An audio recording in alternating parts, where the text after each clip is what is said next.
Hey and welcome back to another video. Okay, in this video में हम बात करने वाले हैं चैप्टर नंबर 8 के बारे में। एंड लास्ट वीडियो में हम देखे थे भाई chapter number 7 that principle we know. आप लोगों को फील होना चाहिए कि भाई वो आइडिया ना उनकी हो। ओके, आइडिया उनकी हो।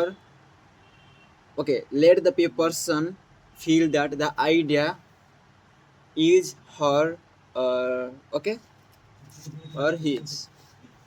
Okay, today in this uh, video we talk about the chapter number 8, the formula that will work wonders for you. Okay, ज़्यादा बड़ा नहीं है chapter,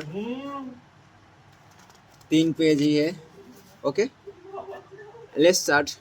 Remember that other people may be totally wrong, but they don't think so. Don't condemn them. Any fool can do that. Try to understand them. Only wise, tolerant, exceptional people even try to do that. There is a reason why the other man thinks and acts, and as he does, erect out that reason, and you have the key to his actions and perhaps to his personality. Try honestly to put yourself in his place. If you say to yourself, how would I feel? How would I react if I were in his shoes? You will save yourself time and irritations, for by becoming interested in the cause, we are less likely to dislike the effect, and in addition, you will sharply increase your skill in human relationships. Stop a minute, says Kenneth M. Goody in his book How to Turn People into Gold. Stop a minute to contrast your keen interest in your own affairs with your meal concerned about anything else. Realize then that everybody else in the world feels exactly the same way. Then, along with Lincoln and Roosevelt, you will have grasped the only solid foundation for interpersonal relationships, namely that success is dealing with people depends on a sympathetic grasp of the other person's viewpoint. Sam Douglas of Hempstead, New York, used to tell his wife that she spent too much time working on their lawn, pulling weeds, fertilizing, cutting the grass twice a week, when the land did not look any better than it had when they moved into their home. 4 years earlier, naturally, she was distressed by his remarks, and each time he made such remarks, the balance of the evening was ruined. After taking our course, Mr. Douglas realized how foolish he had been all those years. It never occurred to him that she enjoyed doing that work and she might really appreciate a compliment on her diligence. One evening after dinner, his wife said she wanted to pull some weeds and invited him to keep her company. He first declined, but he thought better of it and went out after her and began to help her pull weeds.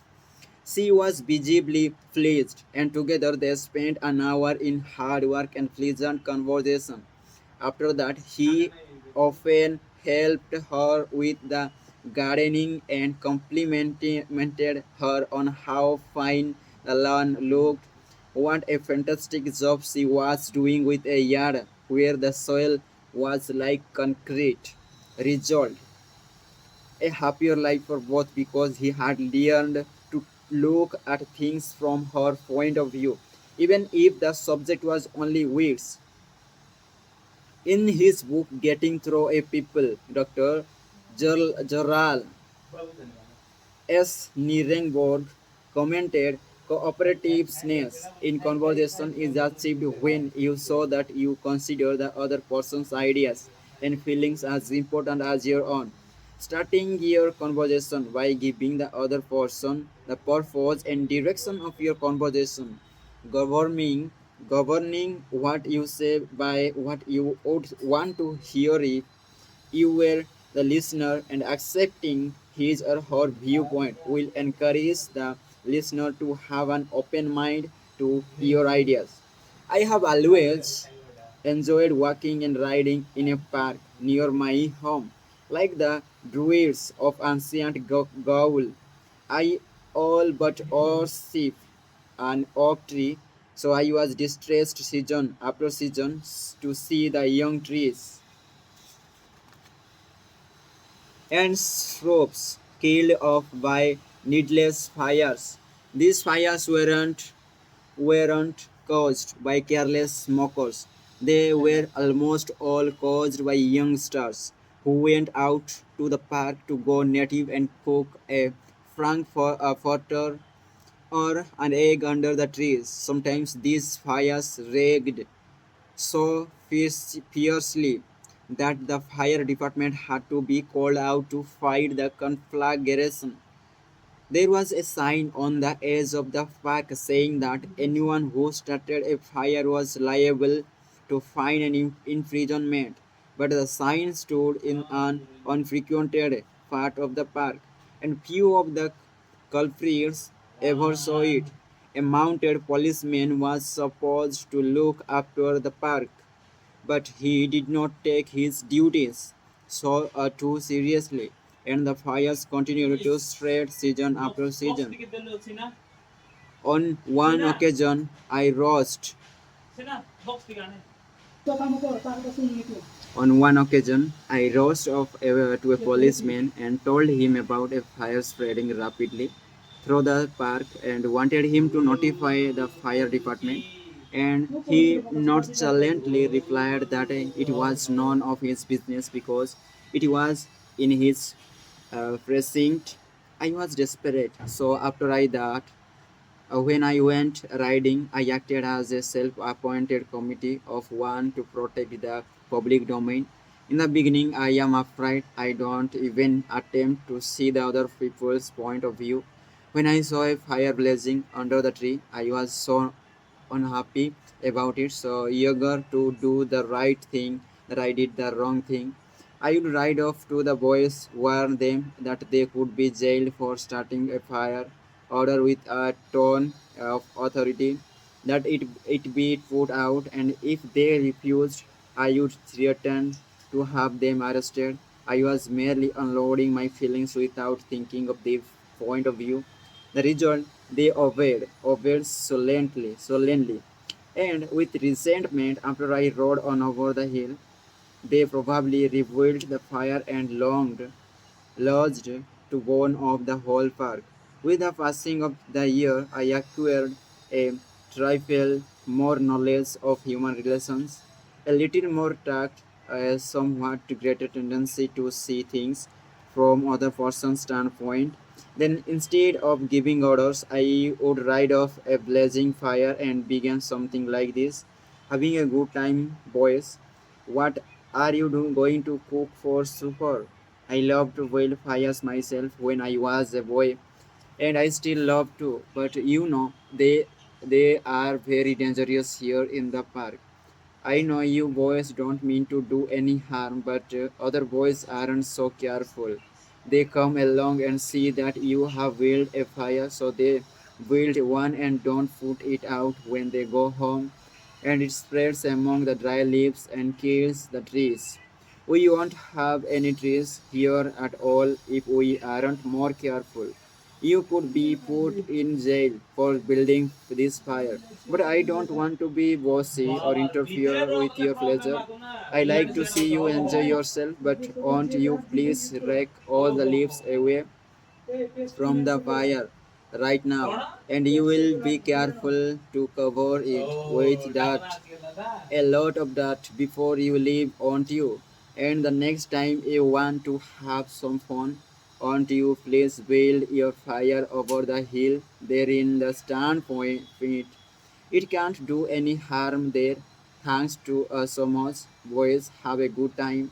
What a difference that kind of talk made. It made the boys want to cooperate. No sullenness, no resentment.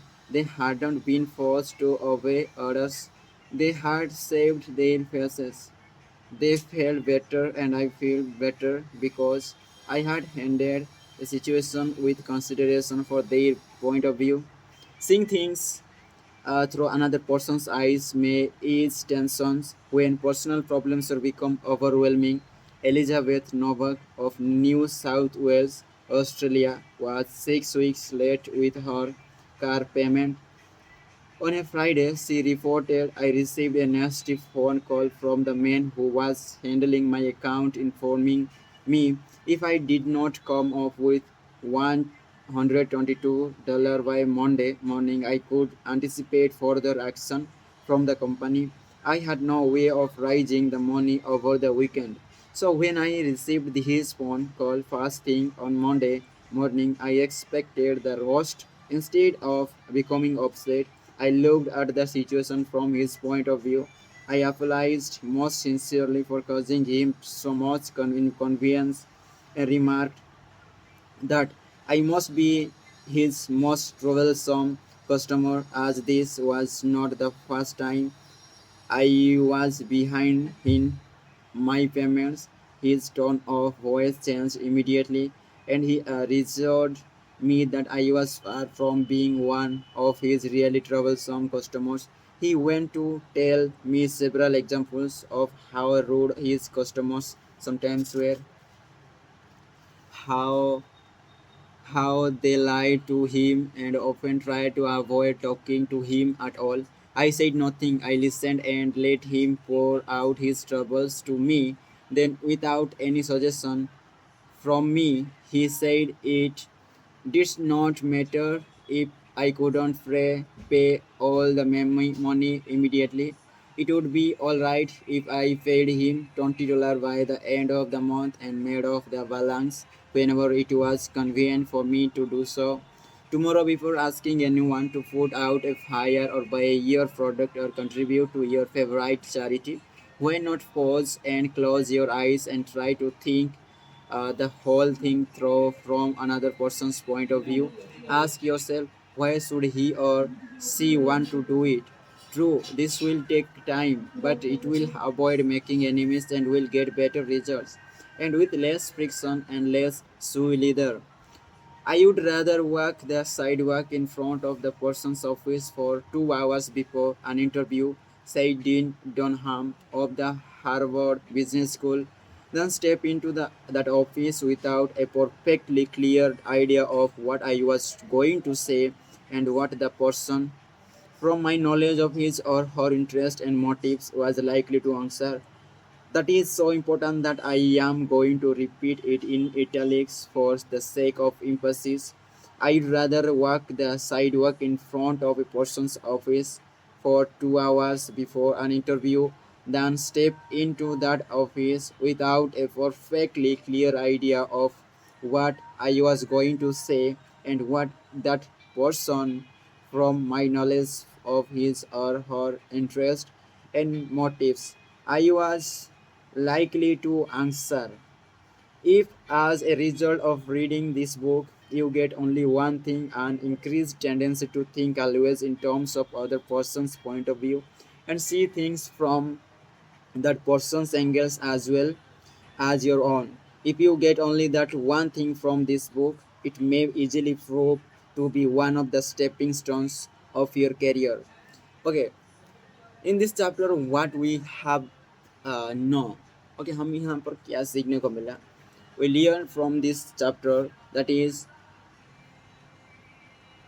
always there is any matter you have to don't argue and argue to anyone because with argument you have an create an enemy for you but and first thing you have to see why is she do like that.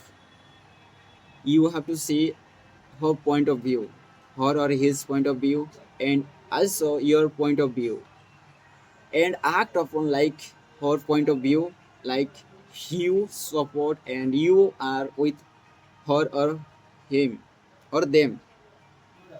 After that, you will be explained later, so that you will be uh, easily obey your what you are saying. And what, and they are also no enemy, and also we good result. Okay. And according to this, the chapter number 8 and the principle number 8 says, try honestly to see things from the other person's point of view. Okay. Bye, see you next chapter. Next chapter, in chapter 9 we have to read the what everybody wants. Okay. Bye.